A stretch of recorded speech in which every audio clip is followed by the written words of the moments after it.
A man stands at a crossroads, his job gone, his future uncertain, his reputation destroyed. He has minutes, maybe hours before everything he's built crumbles into dust. What would you do? Would you panic? Would you freeze? Or would you do something so bold, so unexpected, that even your enemy would have to respect it? This servant made a choice that shocked everyone, a choice that Jesus himself called shrewd.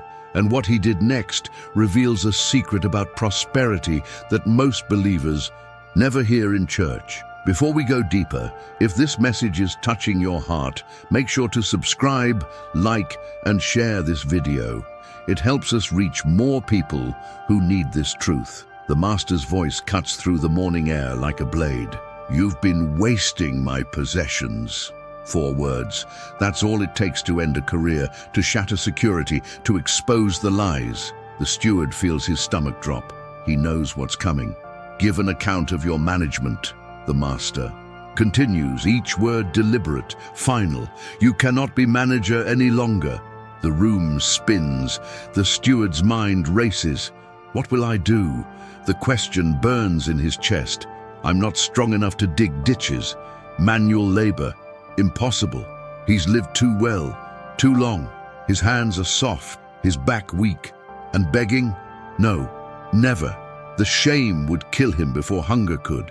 He sees himself on the street corner, palm extended, eyes downcast. The image makes him sick. But then something shifts. A thought. Dangerous, brilliant, desperate. He looks up, and for the first time since the Master spoke, he smiles. I know what I'll do, he whispers to himself, so that when I lose my job here, people will welcome me into their houses. He moves quickly now. Time is his enemy. Every moment wasted is an opportunity lost. He finds the first debtor, a merchant who deals in olive oil. The man looks nervous when he sees the steward approaching. Everyone's heard the rumors by now. How much do you owe my master? The steward asks, his voice steady, authoritative, as if nothing has changed. 100 measures of oil, the merchant replies. The steward leans in. Take your bill. Sit down quickly and write 50. The merchant blinks. He doesn't understand. Is this a trap? A test? But the steward's expression is calm, certain. The merchant takes his bill with shaking hands and rewrites the debt. 50 measures, half of what he owed. Just like that, his burden is cut in half. The steward doesn't wait for questions. He's already moving to the next debtor, a wheat trader. The same question. How much do you owe? 100 measures of wheat. Take your bill and write 80. Again, the debt is reduced. Again, a desperate man finds unexpected mercy. The steward continues this pattern, moving from debtor to debtor, rewriting accounts, slashing amounts, creating allies out of enemies. He's not stealing, not exactly. He's investing in relationships, investing in his future, using his last moments of authority to build a network that will catch him when he falls. But here's where the story takes an unexpected turn. A turn that changes everything. The Master finds out. Of course he does. News like this spreads fast. The steward waits for the explosion, for the fury, for the guards to drag him away. Instead, something shocking happens. The Master commends him. He actually praises the dishonest servant for acting shrewdly. Not for his morality, no, that's clear, but for his wisdom, for his foresight, for understanding how the world works and using that knowledge to secure his future. Jesus tells this story and then delivers a line that should make every believer uncomfortable. For the sons of this world are more shrewd in their generation than the sons of light. Think about that. The people of this world understand investment, strategy, and wise use of resources better than God's own children. They plan ahead. They take calculated risks. They build relationships. They use what they have to create what they need. Meanwhile, too many believers sit passive, complacent, waiting for blessing to fall from heaven while opportunities slip through their fingers like sand. But Jesus isn't finished. He takes this controversial story and flips it on its head, revealing the true principle hidden inside. Use worldly wealth to gain friends for yourselves, he says, so that when it is gone, you will be welcomed into eternal dwellings. Do you see it? The steward used temporary resources to create lasting relationships. He invested in people. And Jesus says we should do the same, not for selfish gain, but for eternal purpose. Use your money, your influence, your resources to build kingdom relationships, invest in people, support ministries, fund missions, feed the hungry. When worldly wealth fails, and it will fail, those eternal investments will welcome you home. Then comes the warning, the principle that separates the faithful from the fraudulent. Whoever can be trusted with very little can also be trusted with much, and whoever is dishonest with very little will also be dishonest with much. This is the test that most people fail. We think the small things don't matter. $5 here, 10 there. A little dishonesty on our taxes, a small compromise in business. But Jesus says, the small things reveal everything. If you can't be trusted with $20, why would God trust you with 20,000? If you're unfaithful with someone else's property, why would he give you your own? And here's the truth that pierces the heart. No one can serve both God and money. You have to choose. Not whether you'll have money. Jesus isn't against wealth, but who will be master? Will money serve your purpose, or will you serve money's demands? Will you use wealth as a tool for kingdom work, or will wealth use you as a tool for its own ends? True prosperity isn't about the size of your bank account. It's about faithfulness. It's about stewardship. It's about using what you have, whatever you have, to advance God's purposes. The shrewd servant understood timing. He understood investment. He understood relationships. And Jesus says, learn from him, not his dishonesty, but his wisdom. Be as shrewd in kingdom work as the world is in worldly work. But what happens when we fail this test? What happens when fear paralyzes us? When we bury our talent in the ground? A wealthy man prepares for a long journey. He calls 3 servants, 3 trusted workers, and distributes his wealth among them. To the first, 5 talents, a massive sum, years of wages compressed into bags of gold.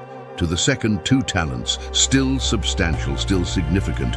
To the third, 1 talent, not insignificant, not small. 1 talent could support a family for years, but compared to the others, it feels like less. It feels like not enough. Invest wisely, the master says. Then he leaves, and with his departure, the test begins. The first servant doesn't hesitate. 5 talents become 10. Risk, work, strategy. He understands that standing still is moving backward. The second servant follows the same path. 2 becomes 4. Steady, faithful, growing. But the third servant, fear grips his heart like a vice. What if I lose it? What if I fail?